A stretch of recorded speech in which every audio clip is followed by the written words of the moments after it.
Alright, so welcome everyone. Here in this lesson, we're going to discuss about the big and the gigantic dusty storm. So we're going to learn the effective methods of creating the fluid container as well, because we need to do certain tips and tricks to control that. And of course, we're going to learn the type of the emitter which we would have to take to meet the requirements of our scene. So let's just start with that, and let's just do first thing first. Let's open the outliner, and here you can see I like to delete everything except that. And we have our background only inside our scene. The layer is having the only background. There is no fluid container because we have seen in the previous file that we were having two more layers. First is for the ground dust and another is for the big gigantic dusty storm. So I've just deleted that one, and we're going to get started with a very fresh concept. So let's just do one thing. We're gonna create the 3D container under the fluids menu, fluids and 3D container, and here it comes. So the first thing would be to position the container, and that's not like that much tough. Now the question comes is that how do we going to manage the scene size of this particular scene with respect to the fluid container? Of course, I just cannot do things like that, like, extending the size of the fluid container. Like maybe I can take that thing to, let's say, 30, and with that I can take to the 50 and this and this.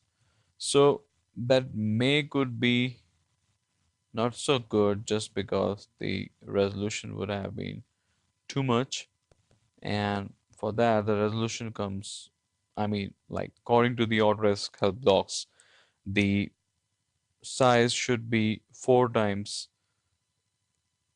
in compared to the resolution. So if I have size 50, or let's say I have size, the highest is the 50, let's consider.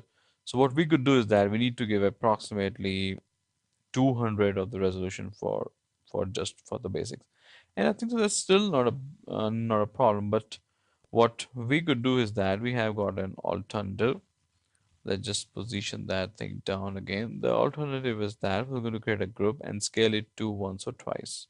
Not once, it's already have a scale 1 1 1. We're going to scale that up with, let's say, 2 to 2.5 something, and may could go 3 as well. So this is the fluid container which we have to take, and the next thing should be the creation process of the plane, as a plane is a very important thing, and this will going to be your emitter in your case. Let me just position that up, and we could key them, let's say 90 degrees. And now what I can do is that I can just scale that up according to the scene size of our scene, and I think so that would be sufficient. Now the thing is that how do we going to put the fluids inside that plane? We may need to extend a little bit more, I think so. So yeah, that would be fine. Now the case is that I first need to get the container inside this. So we can just make the fluid a little up. Okay, that's fine. And the best thing would be to first, let's say, create this, select this emitter and select this one, fluid container, and then go for emit from the object. And then what we can do is we could just create the group of these fluids. So let's say we'll press Ctrl G, get that thing to the center pivot, and we could extend the fluids to 2.5. That would work. So adjusting it according to our requirements, you can just put that down a little bit. I think that would be sufficient. So this is basically the container of our big gigantic dusty storm. And of course, like it is always um, like this being connected to this one. So if I'm gonna play the timeline, you may could see that the fluids are just moving in a very wrong direction. So of course, I do agree we do not have the resolutions to support that, but what if we have, and still you could see that the fluid is now extending to that side, and it's so difficult for me to tame or to control these fluids without the help of the fields and all, and that hasn't, for this particular case, suited the best thing for me. So the alternative would be for me is to select the container, and we could just duplicate that. I'm sorry, we could just rotate that up.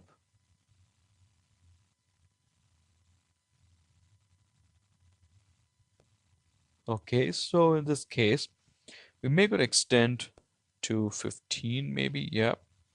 And I have just positioned that up from world to the object, because in object mode, it will going to truly reflect the direction of the coordinates and all.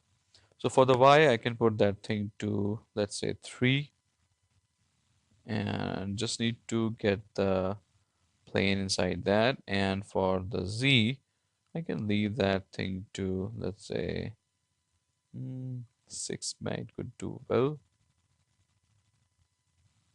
Yeah, that is completely okay and acceptable.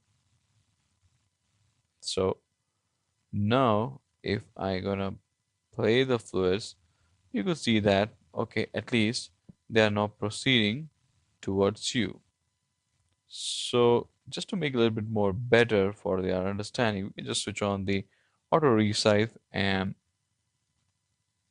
just play the timeline and see what we are actually getting. So this is just the, very basic settings to create the impact of the dusty storm. And of course, I'm not going to create in that way. I mean, this is just for the demonstration purpose. So what I need to do is that I need to crank the resolution to, let's say, 150, because this resolution will obviously going to play a lot of role inside this process. So here they are, here the dust is coming. So I just need to tweak down certain section for that. So the best way would be to select the container. Basically under the fluid emitter, we need to have something called the turbulence. So I am giving it a high value, let's say 100, and the turbulence speed would be 1. I'm dipping down the frequency to 0.35 to, let's say, zero point 0.5 to 0.35 again. And let's say the detailed turbulence should be, will carry it. Okay.